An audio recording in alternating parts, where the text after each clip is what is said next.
आप में से कितने लोगों के hero APJ Abdul Kalam sir हैं? जानते हैं उनके हीरो कौन थे? स्वामी विवेकानंद।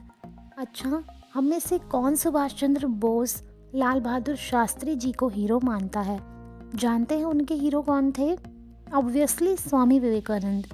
आज की इस वीडियो में हम स्वामी विवेकानंद की बायोग्राफी के बारे में बात करेंगे। तो आइए स्टार्ट करते हैं। स्वामी जी की मदर भगवान में बहुत विश्वास करती थी और पूजा पाठ किया करती थी ताकि उन्हें एक ऐसा बेटा मिले जो उनकी फैमिली का नाम ऊंचा कर सके। एक दिन उनकी मदर भुवनेश्वरी देवी ने सपने में भगवान शिव को देखा।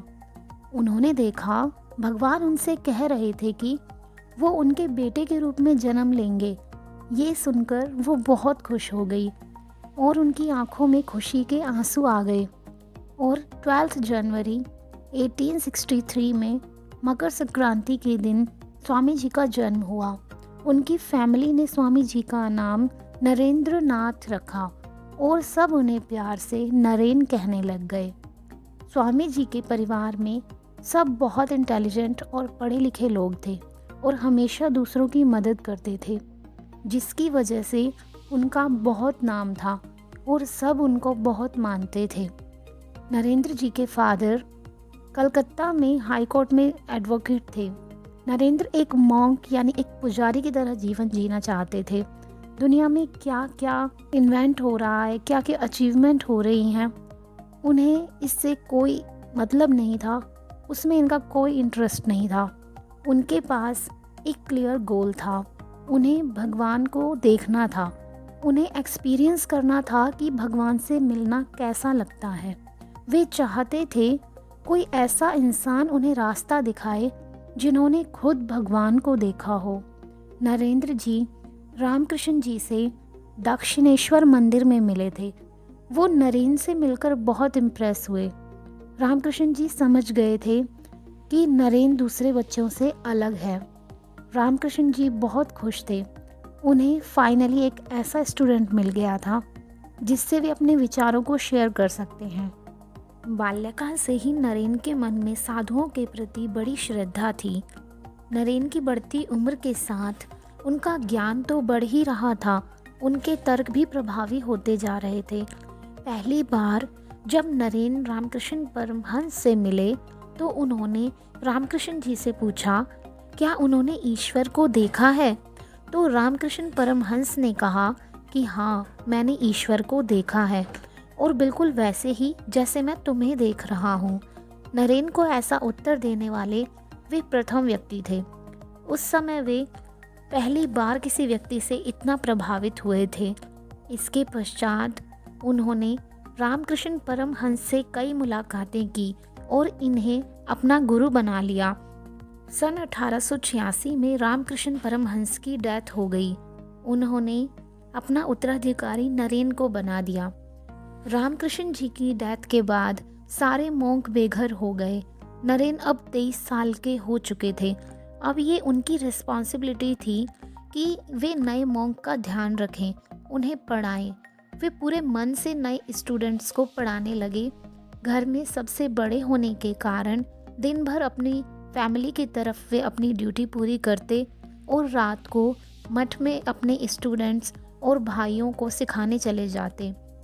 वे अपना पूरा दिन पूजा, पढ़ाई और मेडिटेशन में बिताते थे। इस सब में वे इतना खो जाते थे कि कभी कभी खाना तक भूल जाते थे।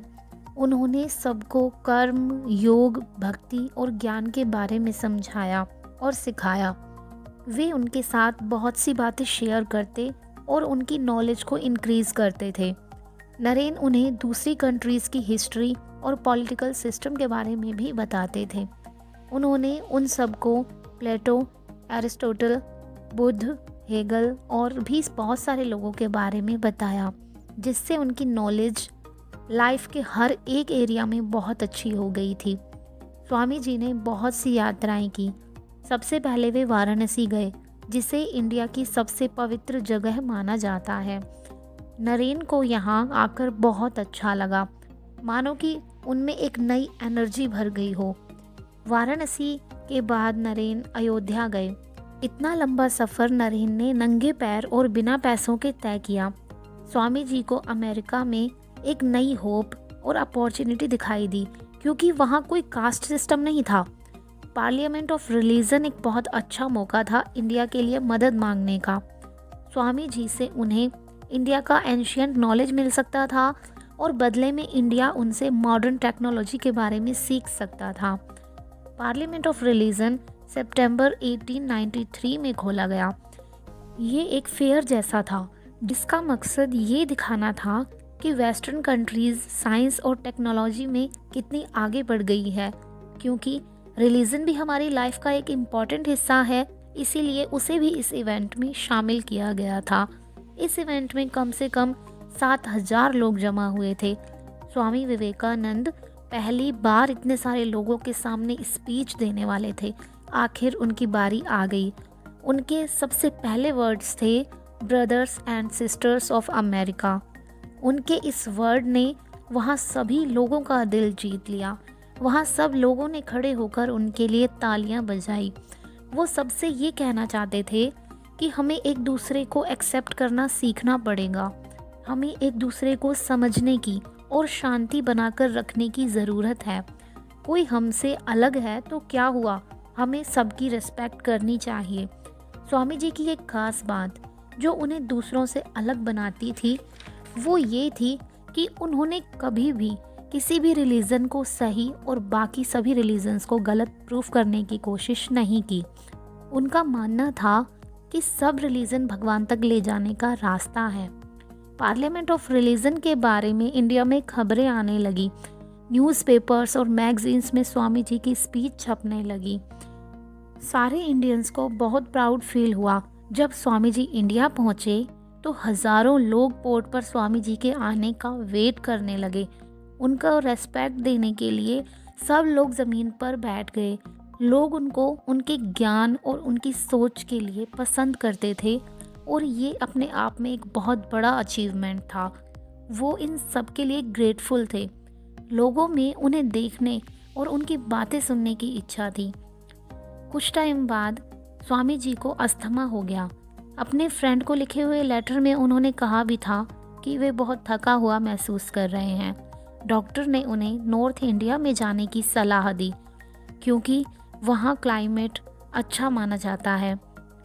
स्वामी जी ने नॉर्थ इंडिया के सभी स्टेट में अपने स्पीच दिए। स्वामी जी एकता को बढ़ावा देने के लिए इंटरकास्ट मैरिज की बात भी करते थे। अंत में स्वामी जी बेलूर मठ में रहने लगे। उनका अस्थमा और ख़राब हो गया था। दिन ब दिन उनकी बॉडी वीक होती जा रही थी, मगर उनका माइंड अभी भी शार्प था। अगर उन्हें कोई रेस्ट करने के लिए कहता तो वे नहीं मानते थे।